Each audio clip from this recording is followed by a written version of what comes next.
Lah terus dalam keadaan di zaman Rasulullah yang kertas terbatas, kemudian tidak ada kelas-kelas seperti kita sekarang, itu bagaimana Rasul mencetak generasi itu sampai dengan bahasa antum bisa matang di usia belia? Ustaz, di abad 2 Hijriah ada alim besar dalam berbagai macam ilmu. Itu sampai mengeluarkan kalimat begini. Bi'sal mustauda' al-qaratis. Jadi gudang paling buruk adalah kertas. Itu maksudnya. Di tempat nyimpen paling buruk itu kertas. Kertas. Dia bisa nyimpen bisa. Dan itu bahkan kalimat itu Quran sendiri.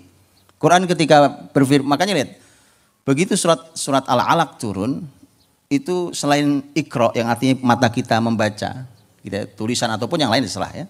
Tapi itu membaca secara umum. Setelah itu Quran mengatakan tentang tema al-qalam, alladzi 'allama bil qalam. Qalam artinya pena. Setelah itu Al-Alaq 1 sampai 5 turun, sebagian ulama tafsir mengatakan surat kedua yang turun setelahnya adalah surat Al-Qalam. Menurut sebagian pendapat. Jadi surah Al-Alaq, Al-Qalam. Bisa bayangkan teman-teman. Jadi begitu pentingnya tema qalam. Untuk menulis, yes. Imam Syafi'i rahimahullah ta'ala menyampaikan tentang menulis betapa pentingnya. Beliau sampai punya ungkapan tentang binatang buruan untuk sebuah ilmu. Qayyid sayudaka bil hibalil wathiqah. Ikat binatang buruanmu itu dengan tali yang kuat, dan itu adalah pena, ditulis. Tapi ulama tabi'in dan para ulama angkatan awal itu mereka mengatakan bahwa kertas itu adalah gudang yang paling buruk. Benar apa enggak benar coba? Hari ini antum simpan telah itu di komputer antum saat. Antum simpanlah itu di data-data antum. Ada masalah tidak ada masalah? Suatu saat ada masalah nanti. Banyak kejadian di kita. Banyak sekali. Sudah saya backup. Saya pernah mengalami kejadian. Data saya semua saya backup. Yang di laptop di ini saya backup tuh. Waktu itu saya backup di external hard disk. Kurang apa? External hard disk saya taruh di rumah begitu.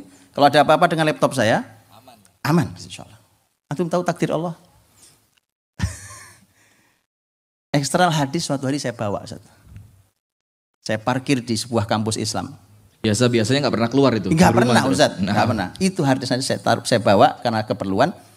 Saya parkir di sebuah kampus Islam. Di gedor itu ternyata kaca mobil saya pecah, laptop hilang. Saya lupa karena saya pikir saya turun cuma 5 menit. 5 menit saya turun 5 menit. Kemudian hilang. Jadi hilang laptop berikut backupnya. Masya Allah. Ilmu selesai. Karena ilmu kita, ilmu buku. Ilmu buku. Ustaz. Makanya dalam ilmu hadis kan antum tahu Ustaz ya. Dalam ilmu hadis tuh teman-teman, syarat untuk sebuah hadis dinyatakan sahih, salah satu syaratnya adalah al-dhabt. Dhabt itu artinya kan hafalan. Hafalan itu ulama hadis bagi dua. Ada dhabtu sadrin dan dhabtu kitab. Hafalan dada, sadr dada, dan hafalan kitab. Maksudnya apa tuh? Artinya para ulama menganjurkan untuk kamu punya 2 hafalan tuh. Jadi ilmu yang kamu itu kamu hafal di dadamu. Jadi ulama dulu tuh unik teman-teman. Ngafal tuh enggak di sini. Di sini. Pernah gitu Ustaz? Ayo dong hafal dong. Enggak pernah kan? Ayo dong hafal. Gitu. Memang kesalahan kita dalam memahami akal. Ulama kebetulan. Jadi mereka mengatakan kita saja kata menghafal pun salah mendefinisikan. Kenapa kemudian banyak yang hilang? Karena di sini taruhnya. Ulama dulu menyebut dhabtu sadrin. Dan dhabtu sadrin lebih tinggi dari dhabtu kitab derajatnya. Jadi timbang antum nulis, yang kuat adalah dhabtu sadrin, itu derajat lebih tinggi. Seorang perawi yang punya dhabtu sadrin, itu derajatnya lebih tinggi daripada yang cuma punya dhabtu kitab. Jadi ceritanya gitu Ustaz. Makanya jadi ketika dulu zaman Nabi tidak ada peralatan itu, justru itu membuat mereka hebat. Jadi peralatannya malah bikin gak hebat Ustaz? Oh iya, gini gampang Ustaz, gampang. Saya Ustaz, saya itu biasanya punya jadwal ke Bandung Jawa Barat, itu sebulan sekali. Biasa itu, sebulan sekali bahkan bisa lebih kadang. Artinya sebulan sekali saya lakukan bertahun-tahun. Otomatis antum sudah kebayang dong, saya pasti sudah hafal jalan Bandung. Jawabannya tidak hafal-hafal sampai sekarang. Apa sebabnya? Pakai map. Yes. Itu. Karena itu anak alami juga Ustaz di Malang Ustaz. Ya kan? Padahal orang Malang kemana-mana pakai map. Akhirnya nggak berusaha menghafalkan. Betul Ustaz. Jadi makanya teman-teman teknologi ini saya ajari ini juga untuk tema keluarga Ustaz. teknologi ini membuat kita ini kehilangan banyak rasa. Saya kasih contoh. Tanya ke orang tua kita ini. Yang dulu tidak ada ini zamannya. Kalau dia rindu, Ustaz, dia tulis surat. Tempat dia tulis surat dengan penuh rasa. Oke, betul ya? Itu kertasnya saja, Ustaz. Itu kertas khusus. Betul ya ibu-ibu ya? Gitu. Kertas khusus. Cara melipatnya. Aromanya wangi. Aromanya wangi. Betul Bu ya? Iya. Nanti melipatnya apa lagi, Ustaz? Dengan segala macam. Oke. Datang dia ke kantor pos. Proses perjalanan dari dia rumah ke kantor pos kadang perlu perjuangan. Ya kan, beli perangko, tempel kantor pos. Berangkatlah tuh surat. Berapa hari? Tergantung, mau cepat atau mau lambat, seterusnya. Ada rindu yang belum berbalas. Betul ya Ustaz ya? Rindu yang belum berbalas. Dia tunggu sampai enggak suratku.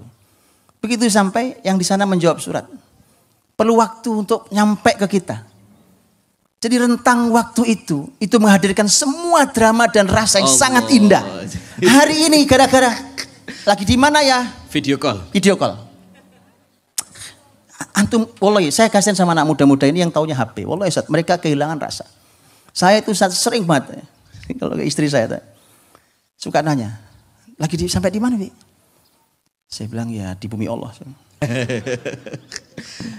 Saya lagi nyetir karena di bumi Allah. Itu saya sudah masuk, saya tinggal di perumahan. Itu saya sudah masuk di perumahan, melewati satpam di bumi Allah. Tahu-tahu berhenti depan rumah. Dia belum nutup HP itu, masih telepon-teleponan. Iya, ini perjalanan juga. Kan perjalanan, saya nggak bohong. Iya, dan itu di bumi Allah, nggak saya. Tahu-tahu berhenti depan rumah. Lah itu nyampe. Itu untuk memunculkan rasa. Untuk memunculkan rasa. Kadang tidak saya jawab.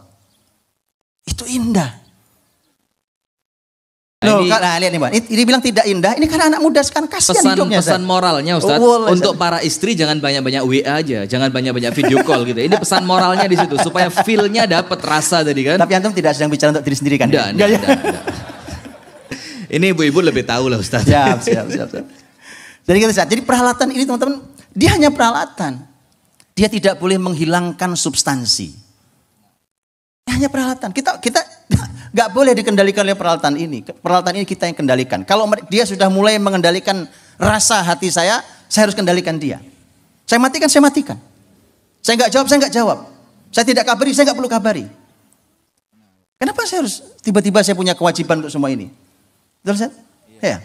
Kalau dia mulai mengendalikan waktu saya harus kendalikan dia.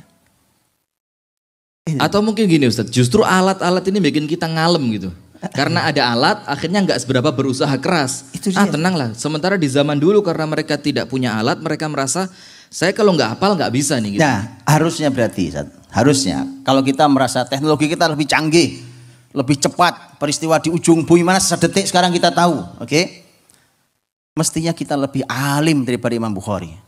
Betul dong. Imam Bukhari dulu untuk dapat satu hadis bisa keliling berbagai kota, betul kan?